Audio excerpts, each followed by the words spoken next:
Из Ингушетии через Грузию в Медину прибыла очередная группа паломников. Несмотря на долгий перелет и дорогу из Джидды, паломники чувствуют себя хорошо и набираются сил для совершения одного из столпов ислама.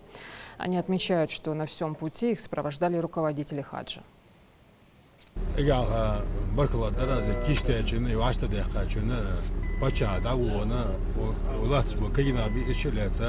Sen barkılarda değerli kola bir hem mopsa tağın tutuğu gürüş kola deka tutuğu ziyadı açıcı koz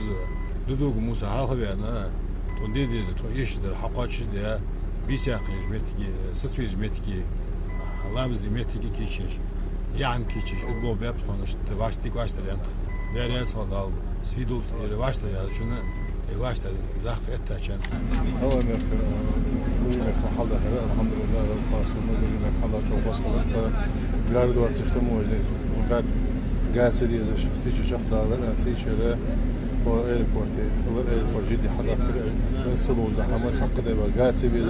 خود على Afganistan tabii Allah Afganistan meşhur her medine أرجع الحمد لله ده Kasım'da çok iyi de Allah etmezse mesela fazla daha لا أدخل الحمد لله خص حقي شات غوز متشكي تون إيش ديش غنشيت جا تون حجج قن تقول أبي أحكي كيجينا أنت رزق جو حاجات عندي خاخات خص حقي شات هذا مدينتي تطلع حقي شات